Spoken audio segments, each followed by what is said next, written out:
인기 영화 배우 겸 탤런트였던 25살의 이은주 씨가 돌연 자살했다는 소식이 뉴스에 보도되어 그를 알고 그의 작품인 드라마와 영화를 봤던 많은 사람들이 충격에 휩싸였습니다.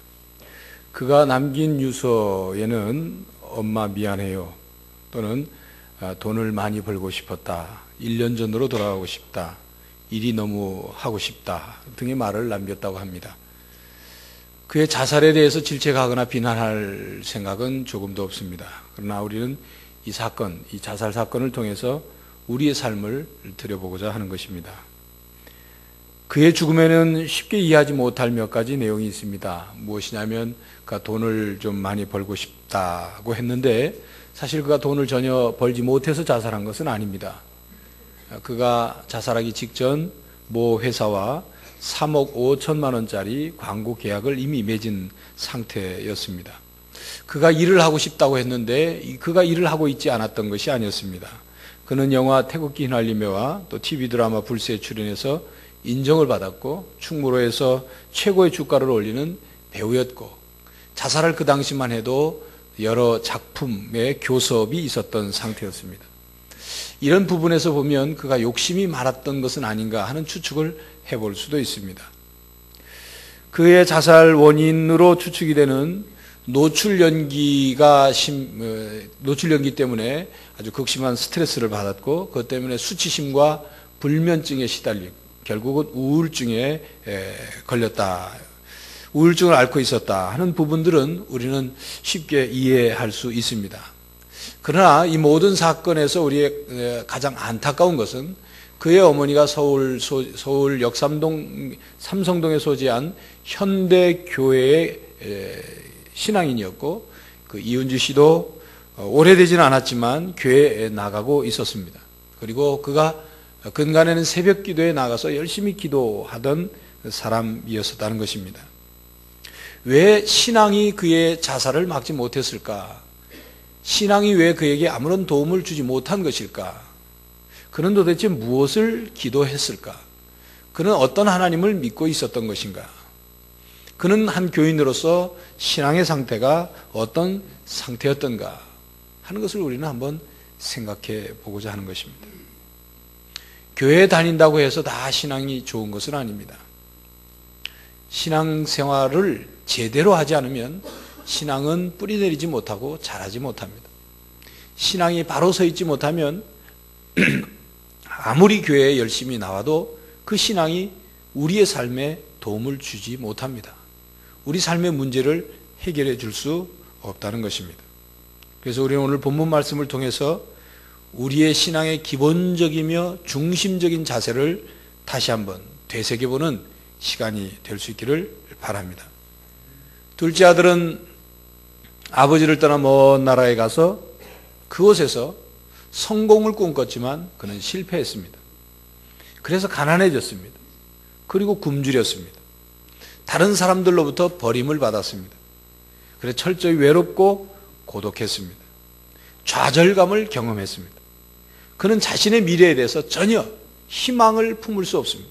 그래서 불안했습니다.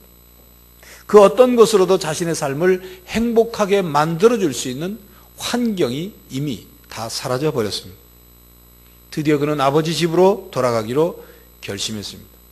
그래서 자신의 삶의 문제 해결의 방법을 아버지 집으로 돌아가는 방법으로 선택했습니다. 이 비유는 하나님과 우리 인간과의 관계를 비유한 말씀인 것을 아십니다. 하나님 아버지를 떠난 인간의 삶이 어떻게 되는지를 우리에게 말씀해 주고 있습니다.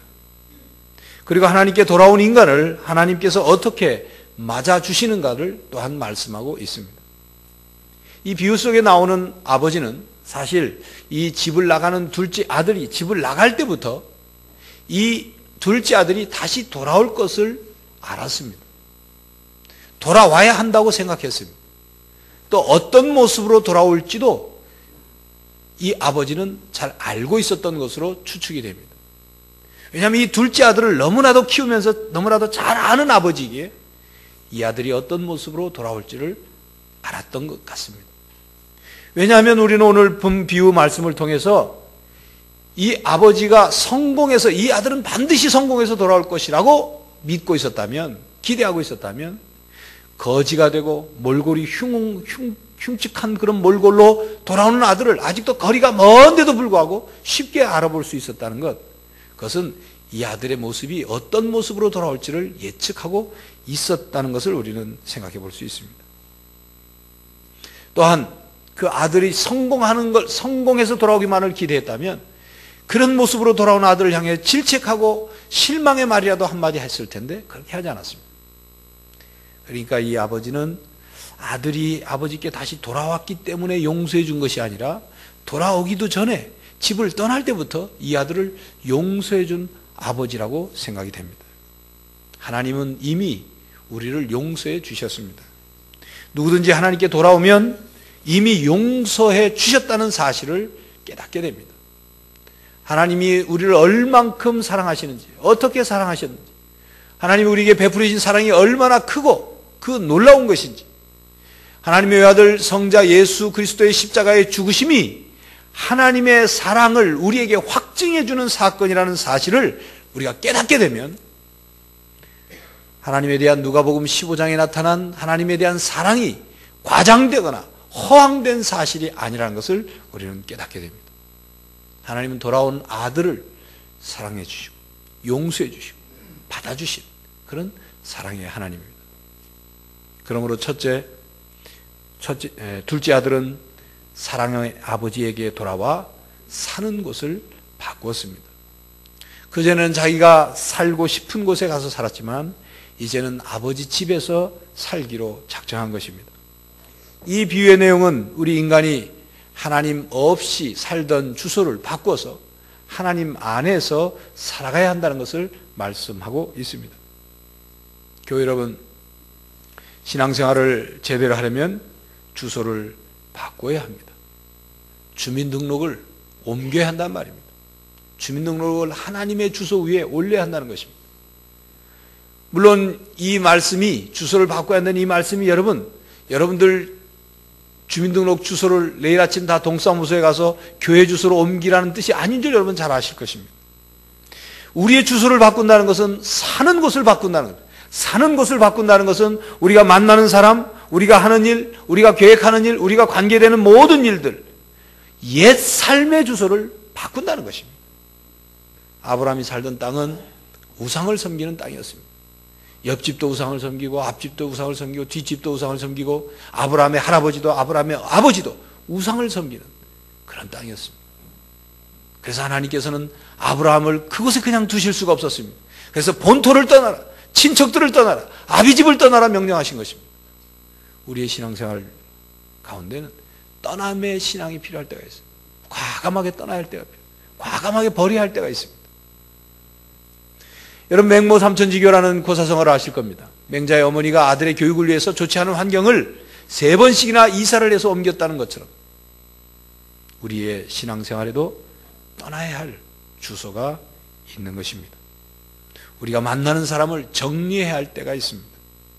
아직도 하나님을 믿으면서 우상을 섬기는 생활을, 우리 마음속에 우상을 섬기고자 하는 잘못된 그런 운명을 따라가는 그런 모습은 하나님을 믿는 신앙생활이 아닙니다. 둘째 아들이 아버지께 돌아와 아버지 집에 살지 않고 그가 밤이 되면 또 옛날 허랑방탕했던 곳으로 그렇게 가버리고 외출하는 그런 아들이라면 그런 진정으로 아버지께 돌아온 아들이라고 할 수 없습니다. 우리는 하나님의 집으로, 하나님 안으로 우리의 삶의 주소를 옮겨야 합니다. 담배를 끊게 되면 금단 현상이라는 것이 일어난다고 합니다. 금단 현상이란 술이나 담배나 마약과 같은 약물에 중독되어 있다가 그것을 끊게 되면 그 후에 나타나는 현상인데, 뭐 어떤 경련이 일어난다든지 구토 혹은 무슨 어떤 불안감, 흥분 혹은 마비 현상, 이런 것까지도 일어날 수 있다고 합니다. 그래서 그 술과 담배와 마약을 끊은 사람이 그런 금단 현상을 한 일주일 정도를 잘 견뎌내면 되는데 그것을 견디지 못해서 다시 술, 담배, 마약을 하게 되면 그런 금단 현상은 나타나지 않지만 결국 그는 다시 중독 상태로 빠져들어가는 것이죠. 우리의 신앙생활도 마찬가지입니다. 우리가 과감히 버려야 할 것, 과감히 떠나야 할 것을 떠나지 않고 다시 그것으로 돌아갈 때 우리의 몸과 우리의 옛 자아는 좋아할지 모르지만 우리의 신앙에는 아무런 도움이 되지 않습니다. 우리의 몸과 옛 자아는 떠나야 할 것, 버려야 할 것, 바로 그것을 버리고 나면 우리의 옛 자아와 우리의 몸은 그것 때문에 힘들어합니다. 우리의 육체의 소욕대로 살았던 시절, 감각에 따라서 느꼈던 그 쾌락을 자꾸 쫓으려 합니다. 옛 습성대로 자꾸만 돌아가고 싶어 합니다. 바로 그것을 이겨내야 하는 것입니다. 바로 그때 우리의 신앙이 자리를 잡고 신앙이 성장하게 되는 것입니다. 출애굽기에 보면 모세와 아론이 바로에게 가서 자기 백성 이스라엘 백성을 광야에 가서 하나님께 제사를 드릴 수 있게 해달라고 놔달라고 부탁을 합니다. 요구를 합니다. 그 말을 바로가 쉽게 듣겠습니까? 바로가 오히려 놔주기는커녕 자기의 그 공사 강제 그 공사 감독관과 작업반장들을 시켜서 이스라엘 백성을 더 몹시 괴롭힙니다. 더 힘든 고역을 맡기죠. 그랬더니 이스라엘 백성이 모세와 아론을 만나가지고 바로가 오히려 당신들이 말한 말 때문에 바로가 우리를 더 미워하고 우리는 더 괴롭다. 원망합니다. 그리고 심지어 무슨 말까지 하냐면 하나님이 모세와 아론 당신에게 벌을 내리기를 원합니다. 그런 말까지 해요. 이스라엘 백성이 애굽에서부터 해방되어 나오기 위해서는 바로의 반대, 바로가 그렇게 괴롭히는 그 과정을 겪어야 하는 거예요. 견뎌내야 하는 것입니다. 삶의 주소를 바꾸기 위해서, 애굽에서 가나안 땅으로 바꾸기 위해서는 고통을 감수해야 하는 것입니다. 그것을 견뎌낼 때 진정한 해방이 있는 것입니다. 그것을 감당하지 않고 어찌 해방이 될 수 있겠습니까? 모세와 아론이 바로를 찾아가니까 바로가 순순히 아이고 왜 이제 오셨습니까? 이제나 저제나 이스라엘 백성을 해방시켜달라고 부탁하기를 내가 얼마나 기다렸는데 왜 이제 오셨습니까? 그렇게 할 것 같습니까? 그러지 않죠. 반대하죠. 괴롭게 만들죠. 그러나 그 반대를 이기고 떠나야 할 것을 떠나야 하는 것입니다. 과거를 버리고 새 삶의 주소로 우리가 옮겨가야 하는 것입니다. 다른 종교를 가지고 있다가 하나님을 믿게 된 교우들 가운데 신앙생활 초기에 꿈자리가 뒤숭숭하다든지 뭔가 자기 삶에 뭔가 자꾸 뭔가 얽매이는 억누르는 그런 것 같은 것이 있다고 말하는 어린 교우들이 혹간 있습니다. 그것은 일시적인 현상입니다. 만약 그런 현상을 경험하고 있다면 오히려 이렇게 기뻐해야 합니다. 왜 기뻐해야 되느냐? 드디어 내가 하나님의 자녀가 됐구나. 내가 하나님의 자녀가 되었기 때문에 우상과 사신이 나를 다시 괴롭히는구나. 하나님의 자녀가 됐다는 사실을 그것으로 확인할 수 있어야 돼요. 그동안 내가 우상과 사신에 매여 살았는데 이제 하나님을 믿고 하나님의 자녀가 되니까 나를 빼앗기기 싫어. 저 귀신이 나를 빼앗기기 싫어서 나를 사로잡은 마귀가 나를 빼앗기고 싶지 않아서 최후의 발악을 하는 것이구나. 그렇게 깨달아야 돼요. 그래서 그 과정을 믿음으로 이겨나가면 그것은 쉽게 물러갑니다. 어렵지 않아요. 그런 현상을 겪을 때 내가 종교를 바꿔서 이런 일이 생겼구나. 내가 다시 내가 섬기던 우상을 섬겨야지. 내가 다시 귀신의 비유를 맞춰야지. 그렇게 되면 금단 현상을 못 이기는 사람처럼 다시 거꾸로 돌아가는 겁니다. 그렇게 될 때 목회자들께 혹은 신앙의 선배들께 기도 부탁을 해야 돼요. 그런 기도 부탁을 받은 많은 신앙의 선배들은 그 믿음이 연약한 이들을 위해서 열심히 중보기도를 해야 돼요. 열심히. 예배를 집에서 지속적으로 드린다든지 본인이 기도와 찬송을 열심히 계속한다든지 하면 그 문제는 쉽게 해결이 됩니다. 본인의 마음의 자세와 결단이 중요합니다. 나는 하나님의 자녀가 되었다. 나는 다시는 우상을 섬기거나 믿지 않겠다. 내가 참 살아계신 하나님만 믿고 내가 하나님의 자녀이니까 감히 어떤 귀신이 어떤 우상이 나를 함부로 하겠느냐. 살아계시는 만왕의 왕이신 하나님이 계신데, 이런 믿음의 자세를 가져야 하는 것입니다. 우리가 하나님을 떠나지 않는 이상 하나님은 절대로 우리를 먼저 떠나지 않으십니다. 우리가 하나님을 부인하지 않는 이상 하나님은 절대로 우리가 하나님의 자녀이시라는 사실을 부인하지 않으십니다. 우리가 하나님을 놓쳐버리지 않는 이상 절대로 하나님은 우리를 마귀에게 빼앗기지 않으십니다. 요한복음 6장 37절에 예수님께서 말씀하십니다. 아버지께서 내게 주시는 자는 다 내게로 올 것이요 내게 오는 자는 내가 결코 내어 쫓지 아니하리라. 요한복음 10장 28절 29절에 또 말씀하십니다. 내가 저희에게 영생을 주노니 영원히 멸망치 아니할 터이요 또 저희를 내 손에서 빼앗을 자가 없느니라. 저희를 주신 내 아버지는 만유보다 크시매 아무도 아버지 손에서 빼앗을 수 없느니라. 교회 여러분, 우리 인생의 옛 주소를 버리고 하나님 안에 인생의 주소를 옮기고 살아가는 신앙인들이 되시기를 간절히 바랍니다. 둘째로, 주소를 하나님의 주소로 옮긴다는 것은 삶의 주인을 바꾼다는 뜻입니다. 내가 내 삶의 주인이 아니라 하나님이 내 삶의 주인이 되는 것이죠. 하나님을 내 삶의 주인으로 모시는 것입니다. 집을 떠난 둘째 아들은 그동안 자기 생각대로 살았습니다. 아버지 집을 떠날 때부터 아버지의 간섭을 받지 않고 자기 마음대로, 자기 생각대로 자유롭게 살기를 원했어요. 자기가 옳다고 그는 생각했어요. 그것이 진정한 자유를 추구하는 삶이라고 생각한 거예요. 아버지 집에 사는 것은 고리타분하고 답답한 삶이라고 생각했어요.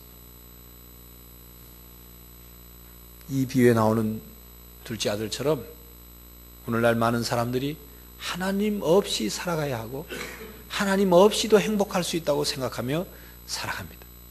어떤 사람은 과학이 이렇게 발달한 21세기에 하나님은 무슨 하나님을 믿느냐고 독서를 퍼붓는 사람도 있어요.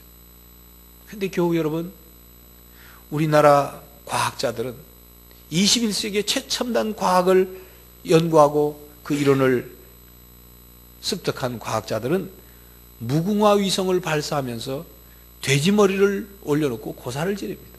뭘로 설명할 수 있는 얘기입니까? 한국의 모 대기업은 최첨단 시설의 공장을 가동하기에 앞서 돼지를 잡아서 머리를 올려놓고 돈을 돼지 입에다가 꽂아놓고 고사를 지냅니다. 여러분, 돼지 고사 지낼 때 돼지 얼굴이 왜 웃는 줄 아십니까? 살았을 때는 그렇게 구박하더니 죽은 다음에 절하는 인간을 보고 비웃는 거예요. 다른 게 아닙니다. 돈까지 꼽아주니까 얼마나 흐뭇하겠어요. 도대체 한 과학자의 어떤 시각에서 보더라도 도무지 앞뒤가 안 맞는 행동들을 한단 말입니다. 그런데 여러분, 더 한심한 것은 어느 르포 기자의 취재 결과에 의하면 참 우리는 놀랄 수밖에 없어요. 그 기자가 직접 점술가들, 무속인들을 만나가지고 오는 손님들을 통계를 냈는데 그 점집에 오는 손님들의 30%가 기독교인이라는 거예요. 30%가 기독교인이라는 거예요. 하나님을 믿는다고 하면서, 하나님을 내 삶의 주인이라고 고백하면서, 하나님이 내 삶을 주관하고 계시고 나를 인도하신다고 믿으면서 점집에 가서 무슨 점괘를 바랍니까? 누가 우리의 삶을 쥐고 있습니까? 귀신이 우리의 삶을 쥐고 있습니까? 사주팔자와 같은 운명 철학이 우리의 인생을 결정합니까? 부끄러운 모습입니다. 둘째 아들은 하나님 없이 살아가는 인생의 처참하고 부끄러운 모습을 우리에게 보여줍니다. 이 비유를 통해서 우리는 우리의 삶의 주인이 내가 아니라 하나님이라는 사실을 깨달아야 합니다. 신앙생활을 한다는 것은 우리 삶의 주인을 바꾸는 것입니다. 하나님을 믿는다는 것은 삶의 주인을 하나님으로 모시는 것입니다. 그동안에는 내 인생은 나의 것이라 그렇게 생각하고 살았는데 이제는 내 인생은 하나님의 것이라고 생각하고 사는 것입니다. 내가 내 인생을 살아갈 수 있도록 그 얻은 그 생명이 내 것이 아니라 하나님의 것이라는 사실을 깨닫고 사는 거예요. 하나님이 나에게 시간을 주시고 건강을 주시고 재능을 주시고 내 삶에 내가 누리고 있는 모든 것을 하나님이 주셨다고, 하나님이 주인이시라고 인정하고 깨닫고 사는 것이 신앙생활인 것입니다. 그렇기 때문에 자살은 안 돼. 생명의 주인이신 하나님의 뜻을 거스르고 자기 멋대로 자살하는 것은 죄인 것입니다. 혹시 모르니까 한번 따라서 하십시오. 자살하지 맙시다. 행여나 그냥 그냥 지나가는 말처럼 에이 확 죽어버릴까 그런 소리라도 하지 마세요. 여러분 자살을 거꾸로 하면 뭔지 아시죠? 예, 살자. 하나님이 우리를 향해서 계획을 가지고 있고 지금은 힘들고 어렵지만 하나님이 반드시 하나님의 자녀들을 그냥 놔두시지 않으십니다. 그러한 믿음을 갖고 하나님이 주인이신 내 삶의 주인이라는 사실을 믿음을 갖고 다시 일어서는 거예요. 하나님께 다시 돌아오는 거예요. 둘째 아들처럼 철저히 실패했지만 아버지께 돌아오는 거예요. 그리고 하나님께 돌아와 이렇게 고백하는 것입니다. 그동안은 내 마음대로 내가 주인인 줄 알고 살았는데 이제는 하나님이 내 삶의 주인이심을 깨달았습니다.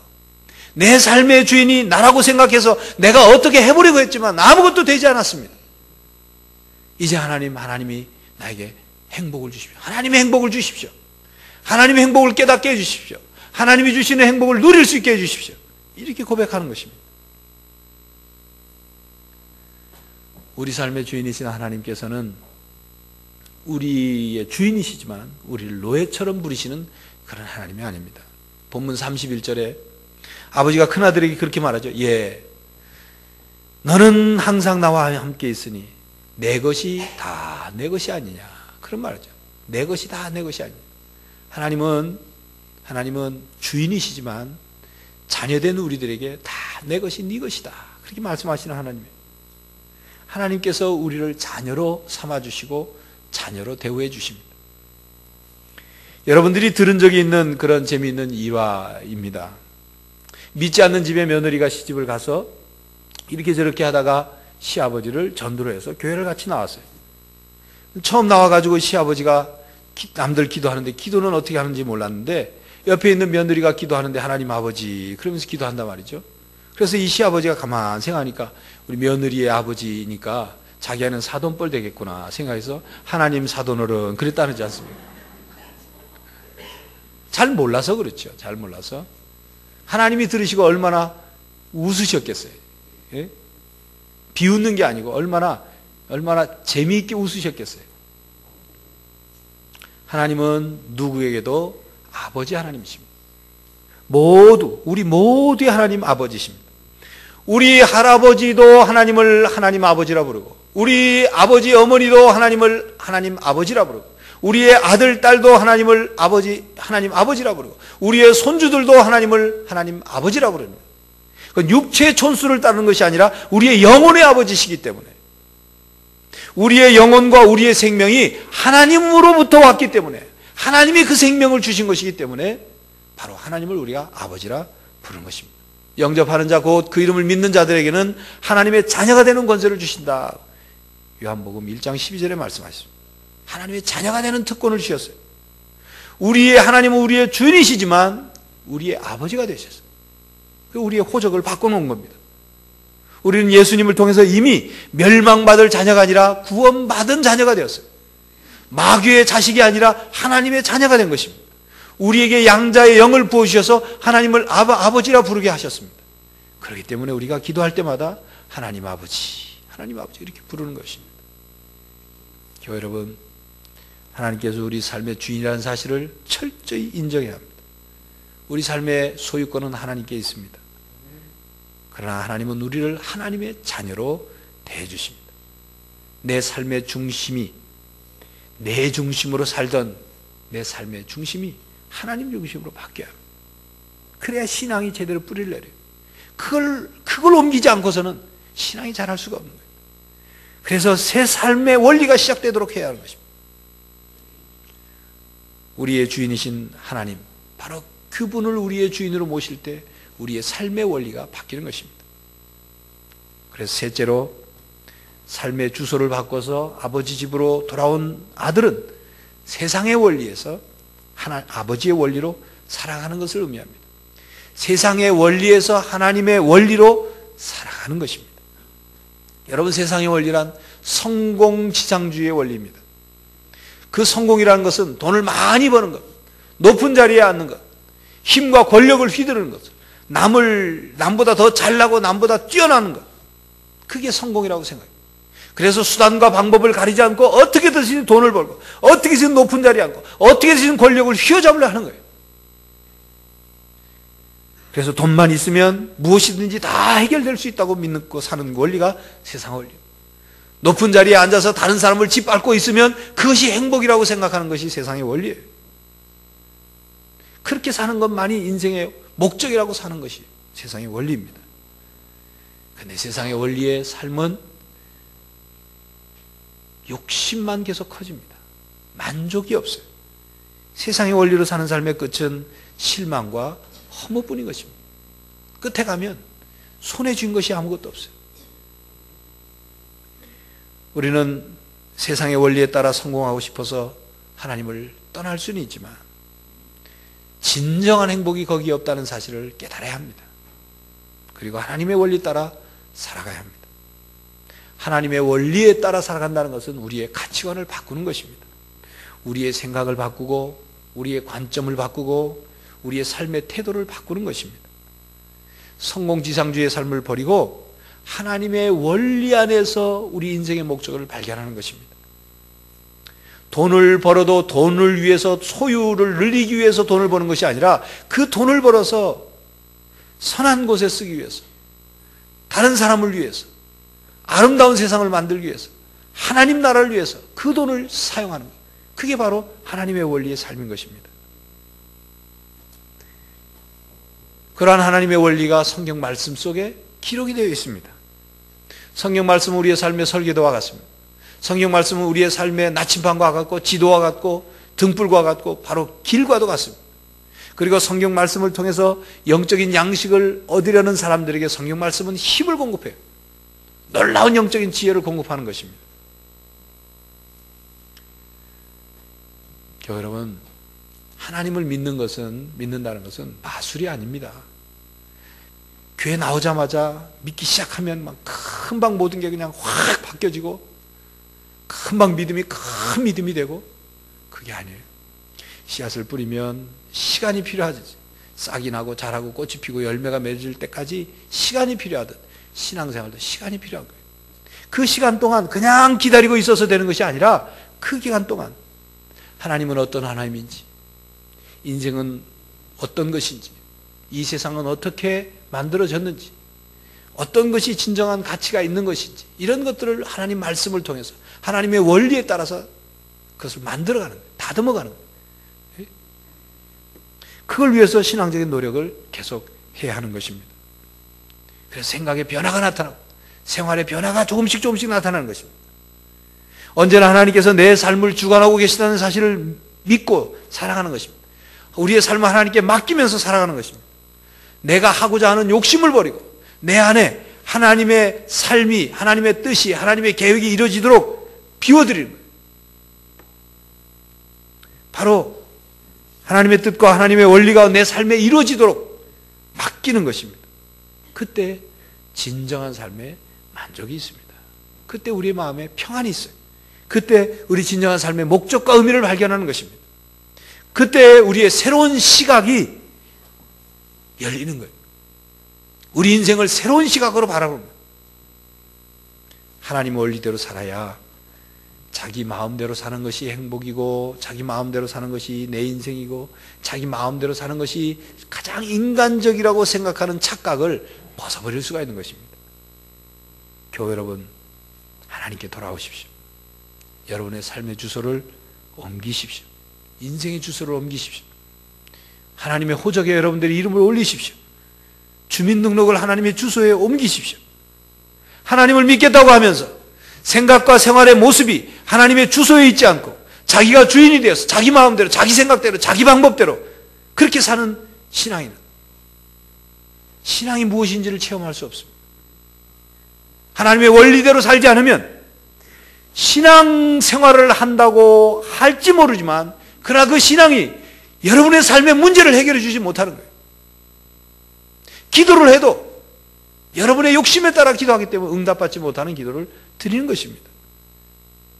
하나님의 원리에 따라 살지 않으면 하나님의 은혜를 깨닫지 못합니다. 하나님의 능력도 체험하지 못합니다. 믿음을 통해서 얻어지는 그런 기쁨과 평안과 하나님의 능력과 하나님의 기적과 하나님의 영적 지혜를 얻을 수 없는 것입니다. 신앙생활을 시작한 지 얼마 되지 않은 교회 여러분, 신앙의 기초부터 바로잡으십시오. 버릴 것, 떠날 것을 떠나십시오.